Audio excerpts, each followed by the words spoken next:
Een primeur afgelopen zaterdag voor de brandweerregio Limburg-Noord. Op het Henseniusplein namen diverse korpsen uit de regio deel aan een eerste clusteroefendag. De organisatie was in handen van de Venrayse brandweerpost. Een dag met een duidelijk doel. Dat houdt eigenlijk in om de geoefendheid op peil te brengen. Dus een dag waarin een aantal inzetten gedraaid worden door een aantal ploegen. En ook om een stukje binding te gaan creëren met alle ploegen in de regio. 7 van de 8 deelnemende ploegen waren afkomstig uit de regio Venray.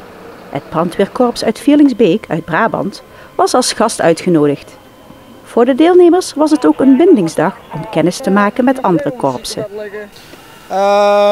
Ja, dat kun je eigenlijk zien doordat alle posten eigenlijk op de diverse locaties komen. Waar ze eigenlijk normaal dan niet zo gauw zullen komen om te oefenen. Zodat je elkaar ook leert kennen en ook een beetje de werkwijze van de andere. Is dit een soort wedstrijd of helemaal niet juist? Er zit wel een wedstrijdelement in. Er wordt beoordeeld op straks wie inderdaad de nummer 1, 2 en 3 zal zijn met betrekking tot de spelers. Maar de hoofdzaak is eigenlijk degene die de ludiekste oefening verzonnen heeft.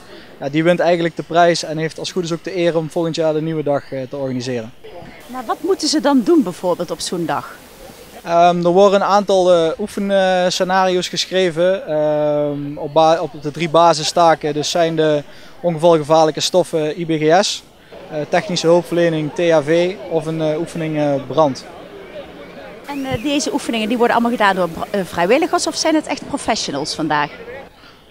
Nou, vrijwillig vind ik altijd een beetje een verkeerd woord, dus ik omschrijf het graag als part-time professionals.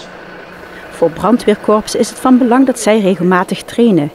Een oefenclusterdag is dan ook een prima voorbereiding op het werk in de praktijk. Wij als brandweer moeten inderdaad onze oefenmomenten doen. En speciaal voor dit oefenen kan niet, omdat niemand weet wat er eigenlijk gaat gebeuren, dus je wordt compleet verrast. Ja. Ken je die blonde van? Nekje. Is dat een nekje? Ja. Waarom ben ik niet lid van de familie dan?